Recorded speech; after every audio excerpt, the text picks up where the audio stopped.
History has finally been outlawed by the American left. We're here to remind you that Robert Mueller is not the first special counsel to dominate American political life. It was 20 years ago this fall, right now, that impeachment proceedings began against then-President Bill Clinton. They were based on the findings of Kenneth Starr's special investigation into Bill Clinton. For 20 years, Starr has avoided revealing his full thoughts about what happened, but now he is. He has a new book out. It is called Contempt, a memoir of the Clinton investigation. Ken Starr joins us tonight. We're really glad to have you. Thank you very much for coming on. Hey, thank you, Tucker. It's good to be with you. So you, of course, ran a special counsel investigation. You're watching one now in progress. Have your views on the existence of a special counsel changed? And are you impressed by what Mr. Mueller appears to be doing? Well, my views have not changed that there is a need for this mechanism. My views have not changed that there was, and I recount this in the book in some detail. The independent counsel statute, Tucker, I think was the wrong way to go. But we do want honesty in government. That, in theory, is what this is all about. I do applaud Bob Mueller for bringing the indictments against the Russian individuals and organizations. Those are very powerful indictments, and I think they're getting to the heart of what happened now almost 2 years ago. But I will also say this. Those indictments do not read about collusion. They read about unilateral action by Russian operatives to try to affect our election. I have serious doubt that there was an effect. We're a big country. We are a country that's a very vibrant, robust democracy. And so right. in reading some of the ads, I thought they were sort of pathetic and stupid. They were pathetic and stupid. So you write that one of the reasons we have a special counsel statute is to reassure the public that our institutions are on the level. So, I mean, that's part of the function, is to make people make them believe that justice is impartial and, in fact, deliver impartial justice.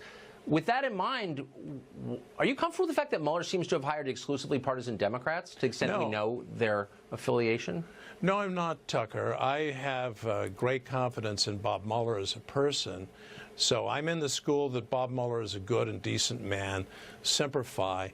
But I must say, and in the book, I try to make the point, and I do make the point, that when there are these kinds of charges or concerns about partisanship, the special counsel needs to respond to those. And so I tell the story of why it is that we built in guardrails to make sure that there could be no fair and objective attack that the investigation was partisan. Of course, the attacks came, but the attacks were very ill-founded, and I think that was part of what Bob Mueller was obligated to do. So I do have concerns about the people around him. Yeah, well, I think those are well placed. Two quick things about your book.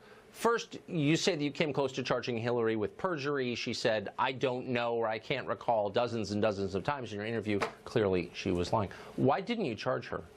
You have to be able to prove the case. As I make clear in the book, there are clear differences, Tucker, between what a prosecutor knows and what the prosecutor can prove. So we were following Justice Department policy. We knew we had to prove the case, each element of the case, beyond a reasonable doubt. And we came to the view, after looking at a very elaborate draft indictment, a supported prosecution memo, that, as I describe in the book, we decided we just did not have the evidence to bring those charges.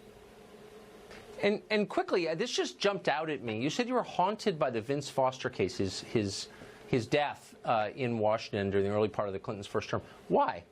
Because, as I describe in the book, we were trying to get to the bottom of, among other things, how Hillary Clinton's billing records at the Rose law firm mysteriously disappeared, which was theft from the Rose law firm, and then mysteriously reappeared in the book room where Hillary was writing a book.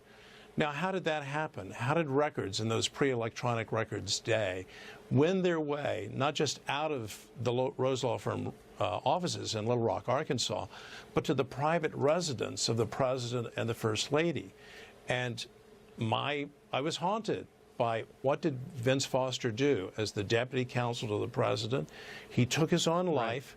We knew that he was depressed. We had very significant evidence that he was clinically depressed.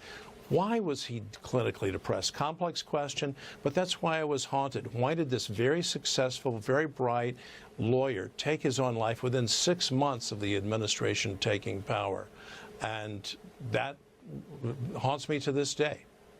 Yeah, well, you're not the only one, for sure. Ken Starr, great to see you after all these many years. Thank you. Hey, thanks, Tucker. Appreciate your having me on.